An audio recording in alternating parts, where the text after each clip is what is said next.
4K's made a massive comeback already this summer. July is hopeful for us. Superman here, super movie, super collecting. We are going to dominate physical media the rest of summer. Let's go, baby. Let's get into these numbers and let's break them down. So we break down physical media by the numbers. First, we take a look at the top 20 selling 4K Ultra HD discs of a previous week. I give you my thoughts and recommendation on every single title there. That way you can make more informed buying decisions for your collecting needs in the future, of course. And then we take a look at the market share breakdown. That's where we look at all the different disc formats you love. DVDs, Blu-rays, 4Ks, see how well they're selling in comparison to one another. That way we can look at some trends in the sales of physical media. And of course, we talk about the state of physical media. Where does the future of collecting go? And we have a great time talking these movies we love. So it sounds like you're in the right spot, my mega collector. Go ahead and mega smash that like and subscribe. Turn on that notification bell so you're alerted every time some sales numbers come out, and we'll keep you entertained and informed in the world of physical media. But now let's get into the list of these 4K bangers from a previous week. So here at the bottom, we're going to have Happiness from Criterion. Of course, it's Criterion sale season, baby. So you know a lot of Criterion titles are going to show up here. Happiness, I wasn't expecting to be one because I heard mixed things about this title. Some people absolutely love it, but I did hear it's not too happy of a movie. So not the Criterion for me, but hey, well, you got to do what makes you happy, right? All right, next up, we're going to have No Country for Old Men from Criterion. Now, no surprise on this one. I know a lot of people wanted to pick this one up in the sale when it got cheaper, when it got discounted, of course. Now, I got this off of Amazon way back when it got down to like $18 for a few hours randomly. So I was happy with my 4K of it. It looks really cool inside and out. It's actually a Coen Brothers movie that I think's pretty good, and I'm not usually their biggest fan. Next up, we got Brazil from Criterion. I have not seen this title yet. I think it's a Terry Gilliam title, right? The guy that did Time Bandits and the 12 Monkeys and all that. Correct me if I'm wrong, but I think that's the same director. Next up, we got a new one here with High Society from Warner Archive. That's cool, Warner Archive getting on the board. It seems like people do love some Warner Archive lately. I like more of their modern titles. So High Society was kind of surprised by. Next up, we got a new one here with Road Trip from Kino Lorber. I'm always happy to see a good, like, raunchy comedy, just pop up from time to time on here. And Kano Lorber diving into the comedies is really cool to do. I think that's their sweet spot. So I want to see more comedies from them. Next up, we're going to have Sonic the Hedgehog 3 from Paramount. Sonic 3 has really dropped now. I mean, they were, top 3, top 5 pretty consistently for a while here. I absolutely love the movie. Of course, you guys already know that. I think it had everything perfect for the whole family. Everything from action to comedy to heart and emotion, just total fun. So happy it's still on the list, but it did drop quite a bit there. Next up, we got a new one here with Bring It On. Yes, from Shout Studios. I do like this one. It's been a little while since I've seen it, but shoot, I'll pick this up in a little Shout Factory sale in the future. Why not? Yeah. We'll have a fun with some Bring It On. Next up, we're going to have Jurassic World Trilogy from Universal. Of course, new Jurassic movie came out, and I thought it was poo poo on a stick. It was just not good to me, unfortunately. So, I mean, compared to that one, I mean, Jurassic World Trilogy looks like masterpieces right there. So, yeah, there you go. It's selling that new steelbook. All right, next up, we're going to have Megan, right? Universal. Once again, Universal. They had another sequel here with this one. The sequel, I still thought was a lot of fun. It changes genre completely, goes more superhero blockbuster action. But I liked it for what it was. So yeah, I was totally fine with it. Next up, we got Tombstone from Disney. If you love westerns, you love Tombstone. Simple as that, but great cast in here for like Val Kilmer. Hopefully, they do a standard, cheaper 4K of this one, not just that expensive steelbook. But we'll see what happens. Same with this next one, Kingdom of Heaven from 20th Century. I do kind of want to check out this movie, but I wasn't going to pay the fancy 4K steelbook price, and heck no, I wasn't going to pay the scalping eBay prices for it. So yeah, I'll wait, see if that gets a standard 4K. All right, and then we got a new one here with Snow White, 2025, the live action Disney remake here. Solid in theaters, was not overly impressed. I didn't think it was the worst thing ever made in my life, though. Just kind of in the middle, take it or leave it. I was good with a one-time watch for now, so yeah, it is what it is. Next up, we're gonna have Long Legs from Decal. Long Legs, I thought was overhyped. Yeah, I mean Nick Cage is only in a little bit of the movie. I know some people were comparing it to like a '90s horror thriller, like a Silence of the Lambs. I'm like, no, no, no, not even close to that level. Let's be real. It just got a little too weird by the end, too fantasy like by the end, I will say. And same thing with this next one, this new one here, the Monkey, Neon and Decal, same issue. By the ending, it goes off the rails for me. But I thought the beginning was promising. Kind of, yeah, the beginning kind of reminded me of like Stand By Me, mixed with like dark comedy horror. All right, next up, we got a new one here with Sorcerer from Criterion. Don't know too much about this title besides that people were pretty darn hyped for it. So, I mean, it looks cool, cool sounding name, but I don't think it's a fantasy movie, right? Like, they ain't no wizards like casting spells in it, don't right? I don't think it is. I think it's like more like driving something. All right, next up, we got Jaws from Universal, of course, celebrating Jaws' 50th anniversary. That new steelbook came out. It's going to sell. Jaws always does in the summer. And then we got some new titles here for the toppity tops. We got new Dark City here from Arrow. Don't know too much about this besides it's like a sci-fi one. I do want to check this out. Heard great things about it. And I heard Arrow did a fantastic job there. And then after that, another new one here. We got Novocaine from Paramount.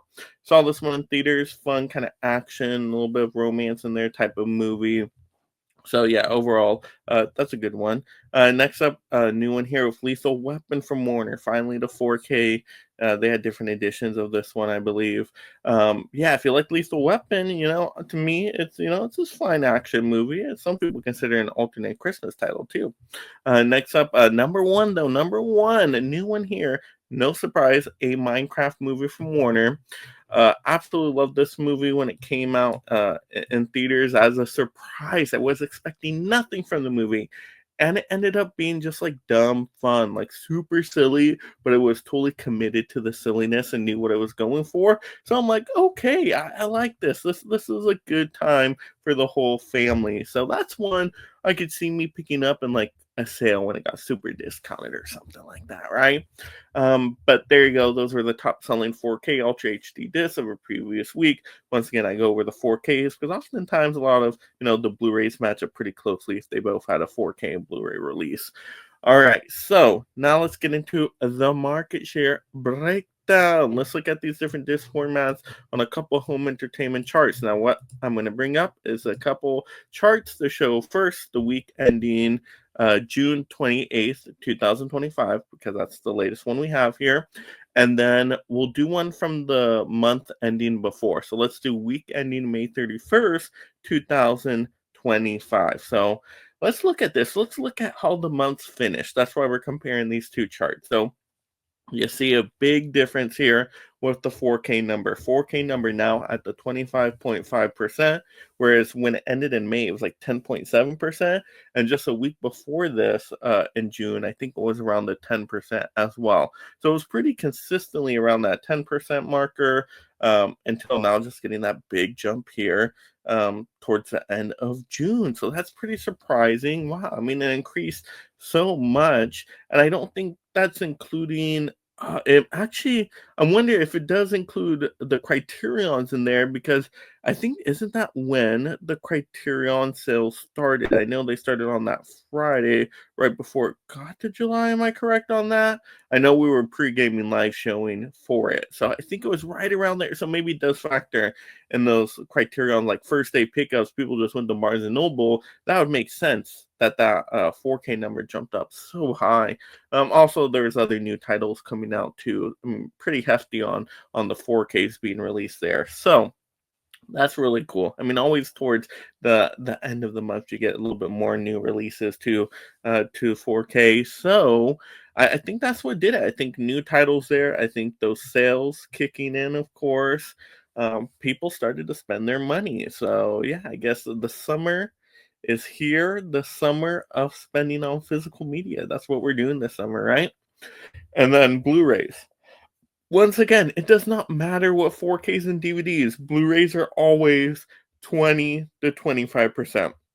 So ending in this June week, they're around 23% before, ending in the May month, they were around 25. Yeah, they're just in that range, always 20 to 25, no more, no less. Why? I don't understand why is this the case. I mean, the like, market, these Blu-ray buyers just must be so consistent from month to month. Like, there's not big spikes up for them because maybe, I guess, cheaper than 4K, so it's not like you have to wait for prices to drop, and then when you get a big like sale, there's a big surge of them. So, I mean, I once again, I just think it's like people, they buy Blu-rays consistently and they do it about the same from month to month. You guys let me know, does that theory make sense? Because we got to explain that 20 to 25% usually always for the Blu-rays. I think that's it. I think people that buy Blu-rays, they buy Blu-rays probably day one.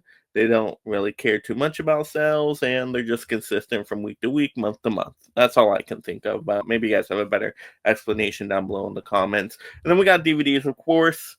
4Ks picked up the extra change there, so DVDs dropped to 51.5%. And the month ending before, they were close to 65%. So dropping about 14, 15. Oh my gosh, yeah, 13, 14% there. Woo! Yeah, they dropped them. DVDs dropped it like it's hot. No, they didn't drop it like it's hot. They just drop in there. So they dropped for sure. And once again, I just think 4K's had some hot new titles, collecting market at times, and so 4Ks are going to go up. DVDs must go down at that point. But let's talk about it. Let's talk about the state of physical media. Where does collecting go next? Are we going to keep up this hot streak with 4Ks throughout the rest of the summer? I think so. I do think July is going to be a wonderful month for physical media and 4K discs in particular. Why? Because we have that Criterion July Barnes & Noble sale, 50% off, happening all month long. So I think those are going to be pretty consistent, those Criterion titles selling. And then, of course, we had Prime Day deals, right? Like, I don't think these charts here are factoring in Prime Day deals yet. Oh my gosh, people saved up for those Prime Day deals. I heard it out there. I heard it out on the internet. They said that we saving onto our wallets for Prime Day, baby. And a lot of people participate in Prime Day deals. Like, even if you're not like a Criterion collector, right? Like, because some people don't collect Criterion, right? It's a very specific boutique label. But Prime Day deals, they have just a whole bunch of mainstream, studio titles on sales, box sets, and things like that. And actually, Prime Day deals were pretty darn good this year, and they lasted like 4 or 5 days, right? 4 days, I think, right? That was pretty darn cool, and they had more deals pop up and pop up and pop up right last week. So I know I got a whole bunch, and there was even like combos you could do, like multi-buy discounts on selected items. So I was able to kind of like, hey, get like these 2 box sets, get a third one free basically included with it. I'm like, oh my gosh, I was able to do Amazon Prime deals and some multi discounts on selected items. That was pretty good. So I spent more on Prime days than I thought, which means once again, I think these 4K numbers are going to surge up when we see those numbers and charts come out here. But that's my theory for now. But I think July is going to be very good for physical media collecting and for movie watching. Come on, baby, we got Superman here to play. Hearing good things about it. Well, I mean, by the time this recording comes out, I'll probably have seen the movie, so you guys will hear my thoughts for sure. My short reaction. But yeah, you got some good movie releases for July here. And I think isn't it Fantastic Four is coming up too, right? So wow, we got a lot going on blockbuster wise. I feel like every week there's like at least one hot new movie coming out, if not 2. So that's pretty darn good. So movie theaters, if you can't succeed right now in the July month, you ain't succeeding right now. Throw in the white towel for this year and start making plans for next year, because you gotta do it in summer. You gotta have people getting out to the theater during this time. But yeah, so there we go. I think, like I said, there was hope here for July coming up, and movie watching here this summer. And I think we satisfied some of that hope. So let's keep it going. But there we go. Those are just my thoughts right now, guys. I gotta hear your guys' thoughts in the comments below. How do you feel? This summer of movies is going. How do you feel? June went. How do you feel July is going here for movie collecting? Did you participate in any of the sales? Did you spend more than you thought you were gonna spend? Like, did you pick up a lot of 4Ks? Is that why numbers are surging there? Let's have those fun movie conversations down below. Respond to each other, like each other's comments. Once again, if you haven't liked the video yet, please smash that like. Go ahead, turn on that subscribe if you haven't. Turn on the notification bells if you have not yet. That way I can keep you entertained and informed in the world of physical media and keep breaking down these physical media numbers for you about every week. But most importantly, have a great day watching and talking your movies, my friends. Of course, you'll love this physical media topic. Go ahead and mega smash another video and watch all the way through right now. And thank you so much, my mega membership supporters. If you love talking and collecting movies, consider joining the Mega League of Film Fans through memberships to support content creation while gaining access to perks like shoutouts, exclusive videos, and future topic choices.